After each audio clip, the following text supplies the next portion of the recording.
কখন ডাকছি আর ওরাইতেছিস খাইতে? মা শুধু সবজি, মাছ কি আর নাই? না, অগরে দুই ভাই বোনরে দিছি। আমার মাছটা ভাইয়ারে দিয়ে দিই। ভাইয়া এ নাও মাছ। ওই তোর খাওন তুই খা। কি হবে? তোর কি মন খারাপ? একটা চাকরি দরকার, অবশ্য একটা চাকরি পেয়েছি, ওখানে যে 1.5 লক্ষ টাকা লাগবে। অবশ্য চাকরিটা পেয়ে গেলে মাসিক বেতন 50,000 টাকা। কি কষ্ট, এত টাকা? তাছাড়া এত কষ্ট করে রিক্সা ছাড়া তোদের লেখাপড়া করেছি। ঘুষ দিয়ে চাকরি নেওয়ার দরকার নেই। তুই কয়েকদিন ধৈর্য ধর, তুই ঘুষ ছাড়াই ভালো একটা চাকরি এমনি পেয়ে যাবি। হইব না, আমার কোনো চাকরি হইব না। আজকে যদি পেটের বলা হইতো তাহলে এমন করতে পারতো?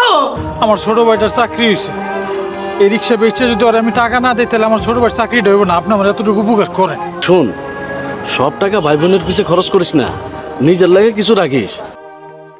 একজনে 50,000 টাকা দিয়া গেছে, এই টাকাগুলাই তোরে দিয়া দিলাম। মা, এই যে 50,000 টাকা। আমার 4খান রিক্সা ছিল, ওগুলো মহাজনের কাছে বন্দুক দিয়ে তারপর 50,000 টাকা আনছি। মা, আমি চাকরিতে যাইতেছি, আমার লাগে দোয়া করো।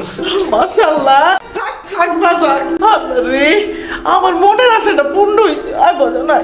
ওরে আল্লাহ রে, ভাইয়ের কাছ থেকে একটু দোয়া নিয়ে নেই। আর কাছে কি তুই দল? তেন শিক্ষিত মানুষ, আল্লাহ মূর্খ মানুষ। অধ্যায় দিয়ে কি করবি? তুই যা, আল্লাহর নাম নিয়ে যা, যা।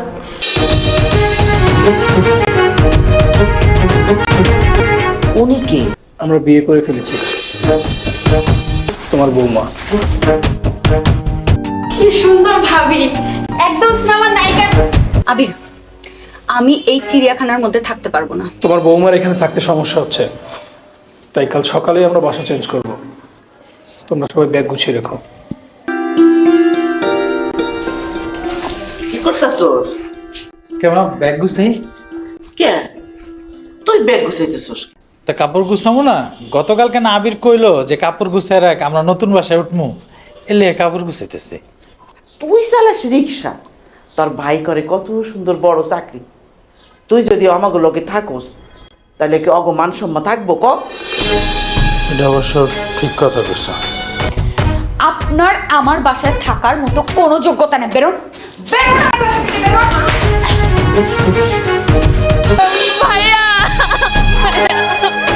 সীমা, মা,